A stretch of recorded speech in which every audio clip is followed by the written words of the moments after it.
या घडीची मोठी बातमी आहे। निलेश राणेंच्या बाबतीत शिवसेना सकारात्मक आहे।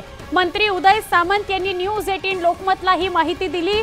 निलेश राणेंकरता आम्ही काम करू असं मंत्री उदय सामंत यांनी म्हटलेलं आहे। उदय सामंतांशी संवाद साधला होता शिंदेंनी, कारण राणे भेटून गेलेले होते मुख्यमंत्र्यांना। त्यानंतरची ही माहिती येते। उदय सामंतांनी निलेश राणेंकरता आम्ही काम करू असं म्हटलेलं आहे। मंत्री उदय सामंत यांची सगळ्यात मोठी प्रतिक्रिया। जर समजा निलेश राणेंना तुम्ही पाठिंबा देणार का, त्यांच्यासाठी काम करण्यासाठी उभे राहणार का, जर ते तुमच्या चिन्हावर उभे राहिले तर? एक पहिली गोष्ट अशी आहे की मी महायुती मानतो। मी माननीय एकनाथ शिंदे साहेबांच्या नेतृत्वाखाली काम करतो।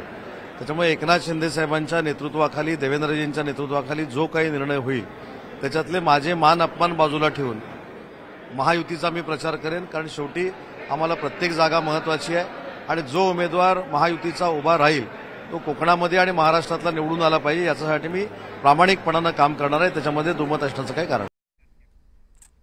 आणि अजून एका मोठ्या बातमीकडे आपण वळूया। विधानसभा निवडणुकीसाठी ठाकरेंच्या शिवसेनेचं ठरलेलं आहे।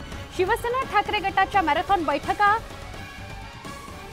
झाल्या, पण त्याआधी आपण निलेश राणेंसंदर्भातलीच बातमी बघतो आहोत। निलेश राणे यांच्याकरता सुद्धा आम्ही काम करू असं मंत्री उदय सामंतांनी म्हटलेलं आहे। न्यूज 18 लोकमतच्या कार्यक्रमात उदय सामंत आले होते आणि त्यावेळेला त्यांना निलेश राणेंसंदर्भात प्रश्न विचारला असता त्यांनी हे उत्तर दिलेलं आहे की निलेश राणेंसाठी महायुतीचा कोणीही उमेदवार जरी कोकणात उभा राहिला तरी त्याच्याकरता आम्ही महायुतीचे घटक म्हणून नक्की काम करू। त्यामुळे निलेश राणेंकरता सुद्धा आम्ही काम करू असं मंत्री उदय सामंत यांनी स्पष्ट केलेलं आहे। न्यूज 18 लोकमतशी एक्सक्लुझिव्हली बोलताना त्यांनी हे स्पष्ट केलेलं आहे। फार महत्त्वाची ही बातमी आहे। निलेश राणे हे मुख्यमंत्र्यांना भेटायला गेलेले होते। अर्थातच विषय हाच की ते उभे राहिले तर शिवसेना साथ देईल का, आणि त्यानंतर मग उदय सामंतांशी सुद्धा बोलणं झालेलं होतं। परत एकदा बघूया उदय सामंत काय म्हणाले।